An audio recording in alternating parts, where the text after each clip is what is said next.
சபையோர்களுக்கு ஓம் சக்தி நாடக கலைக்குழுவின் சார்பாக என்னுடைய மனமார்ந்த நன்றி வணக்கம்.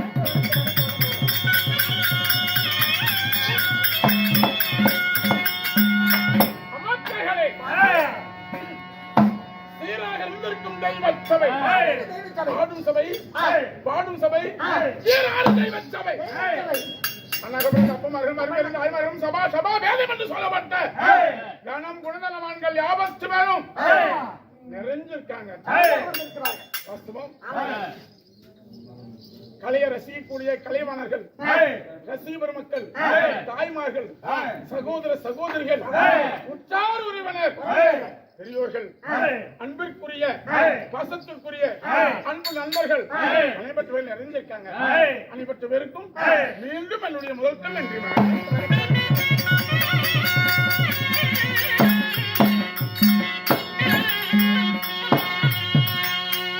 மேலும்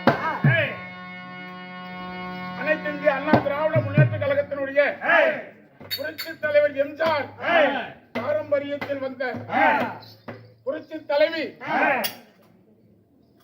அதாவது தமிழகம் எங்கும் ஏழை எளிய மக்களுக்கு தாயாக விளங்கிய அருமை தாய் புரட்சி தலைவி அம்மா அவர் வெளியில் வந்த நமது வருங்கால, அதாவது முதல்வர், நிரந்தர பொதுச் செயலாளராக விளங்கப்பட்ட நமது அன்பிற்குரிய பாசத்திற்குரிய மதிப்பிற்குரிய முதலமைச்சராக பொறுப்பேற்கக்கூடிய நம்ம எடப்பாடியார் அவருடைய பாசத்திற்குரிய அன்பு தம்பியாக விளங்கப்பட்ட உடல்தான் இருந்தோ தவிர உயிரெல்லாம் ஒன்றாக விளங்கக்கூடிய பாசத்திற்கும் நேசத்திற்குரிய எடப்பாடியாருடைய, அதாவது அன்பு தம்பி அன்பு சகோதரராக விளங்கப்பட்ட நமது ஐயா சேர்மேன், மதிப்புக்குரிய ஐயா சேர்மேன் பெருந்தலைவர் அவர்களுடைய தலைமையிலும் ஊர் பொதுமக்கள் சார்பாகவும், இன்னும் கவுண்டர்கள் சார்பாகவும், இன்னும் பூசேரி ஐயா அவர்களுடைய சார்பாகவும் இன்று தை மாதம் 10ஆம் நாள், அதாவது விநாயகருடைய பொங்கலை முன்னிட்டு பவளக்கொடி திருமணம் என்ற நாடகத்தை சிறப்பித்து கொடுத்திருக்கார். அதோடு மட்டுமல்ல, நமது அரமணக்காடு ராஜராஜேஸ்வரி ஆலயத்தை துவக்கி ஏழை மக்களுக்கு படியேறக்கூடிய சிவபெருமானுக்கு ஒப்பற்ற தாய், எங்கேயுமே யாராலுமே அந்த காரியத்தை செய்ய முடியாத ஒரு காரியம். பௌர்ணமி தவறாம படியரிசி படியளக்கக்கூடிய அந்த தேவி அம்மா அவர்கள் வாஸ்தவம் படிக்கும் குழந்தைகளுக்கெல்லாம், அதாவது துணி வாங்கி கொடுப்பது, பாட புத்தகம் வாங்கி கொடுப்பது, சுத்தி இருந்து கூட ஒரு 10 பசங்களுக்கு மேல அதாவது பாட புத்தகம், வாஸ்தவம் பேண்ட் ஷர்ட் எல்லாம் அம்மா வாங்கி கொடுத்தது. நானே எங்க ஊர்ல இருந்து 10 பேருக்கு கூட்டு வந்து வேஸ்ட் ஷர்ட் வாங்கி கொடுத்த வசதி இல்லாதவங்க பெரியவங்களுக்கு. இப்படி தீபாவளி பண்டிகைக்கும் கஷ்டங்கள் என்று சொன்ன பொழுதும் முதியோர் இல்லம் பெரியவங்க யாராவது கஷ்டப்பட்டால் வழி இல்லாமல் தயங்க வேண்டிய அவசியமே கிடையாது. காலையூர் மேற்கு மணி பொங்கலிருந்து நேர கிழக்க அரமணக்காடு முதியோர் இல்லம் தாய்மடி முதியோர் அறக்கட்டளை முதியோர் இல்லம், அதாவது 3 வேளையும் சாப்பாடு, 3 வேளையும் டீ, சுகமா பெத்த பிள்ளைங்க கூட்டுல கூட அப்படி இருக்க முடியாது. அப்படி ஆள் வச்சு சமைச்சு போட்டு பராமரிப்பு செய்து கொண்டிருக்கிறது.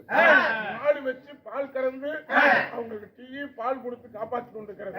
அங்கு சென்றால் நிம்மதியாக வரலாம். அப்படி தாய்மடி அறக்கட்டளையில் இதோ மக்களுக்காக பாடுபடக்கூடிய தேவி அம்மா அவர்கள் ராஜா ராஜேஸ்வரியுடைய அனுகிரகத்தினாலும் மாரியம்மன் அனுகிரகத்தினாலும் அவங்க எல்லாம் மக்களுக்காக சேவை செய்யக்கூடியவர், தனக்கென்று ஒதுக்காம. ஏன்னா அது ஒரு அரவாணி. ஆனா அந்த அம்மாவுடைய ஒரு அரைப்பாகம் 3/4 பாகம் கதை எனக்கு தெரியும். வீட்டை விட்டு வெளியே வர வழி இல்லாம பண்ணிட்டாங்க. அதாவது அவங்க இருக்கிற அத்தனை பேரும் பகை. அப்படிப்பட்ட இடத்துல ஒரே ஒரு ஜென்மம். ஆனா நிதானிச்சு அந்த தடத்தை விலை கொடுத்து வாங்கி அந்த கோயிலுக்கு தடம் போட்டு ஆனா அந்த இடத்துல ஒரு ஆசிரமத்தை உண்டாக்கி தாய்மொழி அறக்கட்டளை கட்டி ஏழை மக்களுக்கு உணவளித்துக் கொண்டிருக்கிறது என்றால் இது ஆண்டவனுடைய அனுகிரகம் தான், இந்த தாயினுடைய சக்தி தான். அதனால இன்னும் அந்த அம்மா வல்லாண்டு நோயற்ற வாழ்வு குறைவற்ற செல்வம் இன்னும் 16 சீர்கேசக வாழ வேண்டும் என்று ஆண்டவனை வேண்டிக் கொண்டு ராஜேஸ்வரி அம்மாளை வேண்டிக் கொண்டு நமது அதாவது சேர்மன் ஐயா அவர்கள் இன்னும் வருங்காலத்தில் உயர் பதவி ஏற்று ஏழை மக்களுக்கு அவங்களால எத்தனையோ நன்மைகள் நிறைய கேள்விப்பட்டிருக்கேன். நான் குறுகிய காலத்தில் தான் பழகினேன். உண்மையிலேயே என் கூட பிறந்த சகோதரர் கூட என்னுடைய ஒற்றார் உறவினர் கூட எனக்கு அவ்வளவு ஒரு அன்பு என் மனைவி காட்டுறது கிடையாது. என்னை கண்டால் அவருக்கு எப்படி இருக்குமோ நானும் அவர் பாதத்தை தொட்டு வணங்காத முறையாக அடிபணிவேன். அவர் எனக்காக அவ்வளவு ஒரு அன்பை செலுத்தி என் மீது பாசத்தை பிடித்துக் கொண்டிருக்காங்க. அதற்குரிய ஐயா சேர்மன் ஐயா அவர்கள் மேலும் மேலும் உயர் பதவி பெற்று இன்னும் மக்களுக்கு சேவை செய்து ஊருக்கெல்லாம் சேவை செய்து பல்லாண்டு நீடூழி வாழ வேண்டும். அதோடு மட்டுமல்ல நம்ம அருமை அண்ணன் வேலுக்கவுண்டவர்களும் இன்னும் தாலிக்காட்டு முருகன் அவர்களும் இன்னும் எங்கு சென்றாலும் கலைஞர்களை வாழ வைக்கக்கூடிய நம்முடைய மணி கோழி மணி என்று சொல்லக்கூடியவர். இந்த கடன்லாம் எப்ப கட்டுவோமோ எங்கு பார்த்தாலும் சரி நமக்கு நாடும் சரி நமக்காக அள்ளி கொடுக்கக்கூடிய வள்ளலாக வழங்கப்பட்ட மணி அவர்களும் நாடகத்தை ரசிக்க வந்த ரசிகர் மக்களும் அன்பிற்குரிய அண்ணமார்கள் எனக்கு ஒரு உதவி செய்த அவர்களும். ஆனால் இந்த யூடியூப் சேனல் அதாவது வெள்ளாளப்பட்டி அதாவது செல்வம் யூடியூப் சேனல் உலகமெங்கும் பறைசாற்றி நம்ம நாடக கலையை அதாவது விழிப்புணர்வு செய்து நம்மளை வாழ வைக்கக்கூடிய தெய்வமாக செல்வம் அவர்கள் யூடியூப் சேனல் அனைவரும் பல்லாண்டு நீடூழி வாழ வேண்டும் என்று